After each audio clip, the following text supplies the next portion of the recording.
Day 863.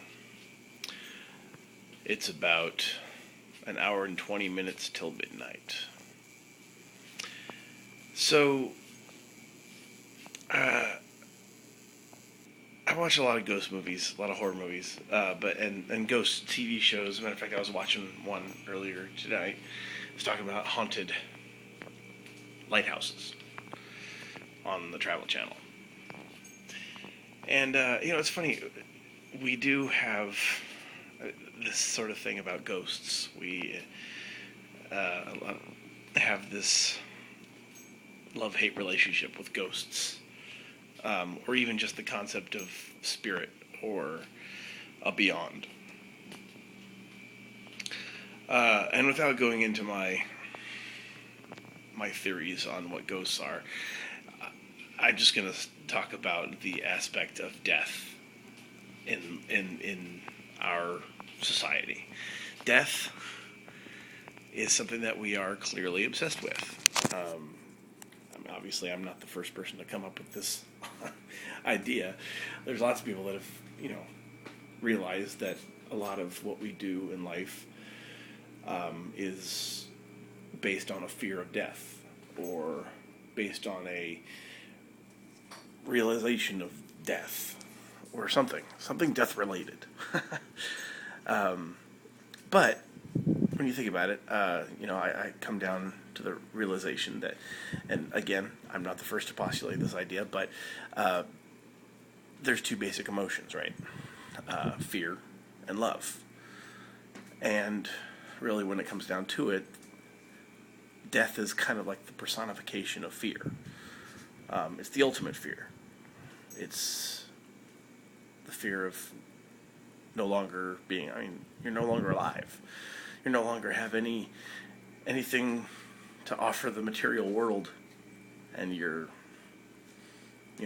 life is precious to you, so you fear for your life, literally. So death becomes this thing.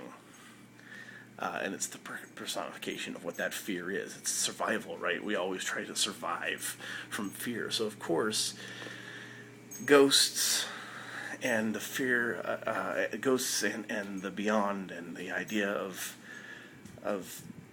living past our mortal life is a way of coping with death. It's a way of coping with the fear.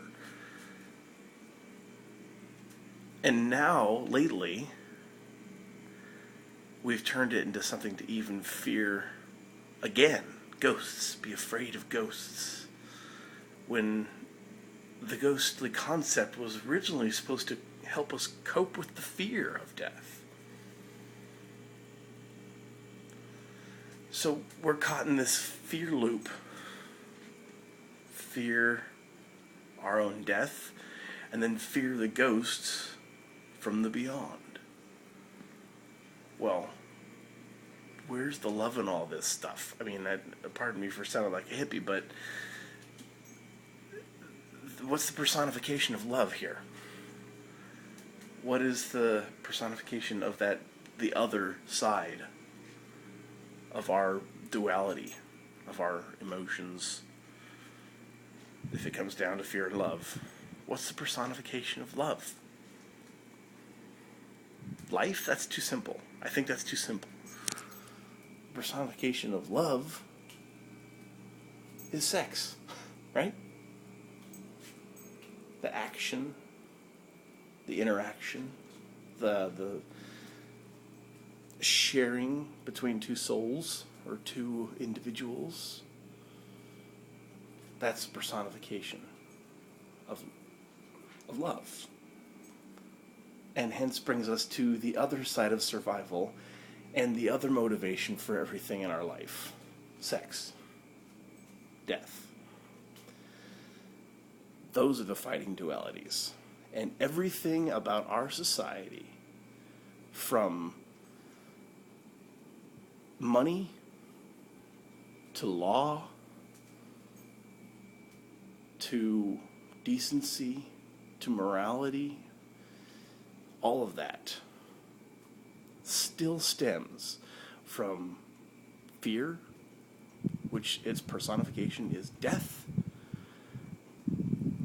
and love, which is personification is sex. And we are obsessed with both, right?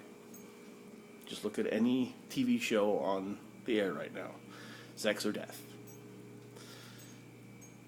And it's weird how we forget those fundamentals and how that motivates every single decision from a very basic and raw element within us.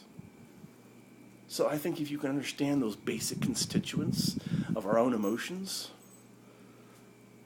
then you can have a better understanding of who you are, what the universe is, and who everybody else is. And it's just a matter of finding the common denominator. Jeez. Too much stuff to think about.